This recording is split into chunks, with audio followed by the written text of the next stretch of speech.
நீங்க இயேசு கிறிஸ்துவ அறிஞ்சு தேவனுக்குள்ள வந்ததுக்கு அப்புறம் ஆசீர்வாதத்தை இழந்துகிட்டே வரீங்களா? அதே போல சாத்தானுடைய போராட்டத்தை அவங்க வாழ்க்கையில அனுதினமும் உணர்ந்துகிட்டே வரீங்களா? அப்போ இந்த வீடியோ உங்களுக்கானது தான். இயேசுவின் நாமத்தில் வாழ்த்துக்கள். இந்த மிஸ்பா குளோபல் மூமெண்ட் சேனல் வழியா உங்களை சந்திக்கிறது எனக்கு மகிழ்ச்சி. சாத்தான் தேவனிடத்துல போய் யோபுவை நீங்க ஆசீர்வதிக்கிறீங்க, அதனாலதான் அவன் உங்களை தொழுது கொள்கிறான், அதனாலதான் உங்க மேல விசுவாசம் வச்சிருக்கான் அப்படின்னு சொல்லி அவனுடைய ஆசீர்வாதத்தையும் அவனையும் தொடுறதுக்கு பர்மிஷன் கேட்டான். ஆண்டவரும் பர்மிஷன் கொடுத்தாரு, ஒரே கண்டிஷனோட அவனுடைய ஜீவனை மட்டும் எடுக்கக்கூடாதுன்னு. அவன் யோபுவோட ஆசீர்வாதமான பிள்ளைகள், அவனோட சொத்துக்கள் எல்லாத்தையும் அழிச்சான், கொன்று போட்டான். அவனுடைய சரீரத்தையும் தொட்டான், அவனுக்கும் பெரு பருக்கள் வந்துச்சு.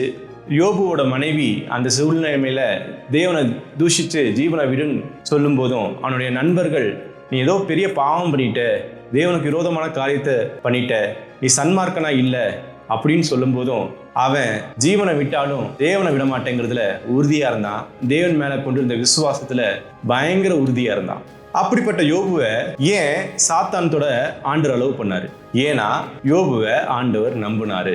நீ என்னுடைய பிள்ளையோட ஆசீர்வாதத்தை தொட்டுப்பாரு, என்னுடைய பிள்ளைய தொட்டுப்பாரு, அப்பவும் அவன் என்னை விட்டு போக மாட்டான், அப்பவும் என்னிடத்துல அவன் கொண்டிருக்க விசுவாசத்துல ஒரு இமை அளவு கூட மாறாது, நீ போய் சாத்தானை நீ தொட்டுப்பாரு அப்படிங்கிற அந்த விஷயத்துல ஆண்டவர் உறுதியா இருக்கார். ஸோ நம்ம வாழ்க்கையிலையும் தேவனை உண்மையா பின்பற்றி உண்மையா நேசிச்சு அவருடைய அன்புக்கு பாத்திரவனா நம்ம இருந்த போதும் நம்ம வாழ்க்கையில ஏன் எல்லா ஆசீர்வாதங்களும் போகுது, ஏன் சாத்தானுடைய கரம் ஓங்கி இருக்கு, ஏன் நமக்கு நோய் வருது, ஏன் நம்ம நேசிக்கிறவங்களே நம்மளை புண்படுத்துற மாதிரி பேசுறாங்க?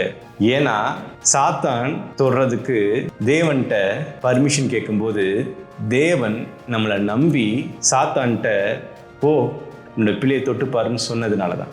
ஸோ தேவனுடைய நம்பிக்கையை எப்படி யோபு காப்பாற்றினாரோ அதே போல நம்மளும் விசுவாசத்தில் நிலைத்திருந்து அவரில் நிலைத்திருந்து அதை காப்பாற்றணும்னா எல்லாத்தையும் எல்லா நன்மையையும் திருப்பியும் நமக்கு தருவார், நம்மளை நல்லபடி வாழ வைப்பார். தேங்க்யூ. God bless you.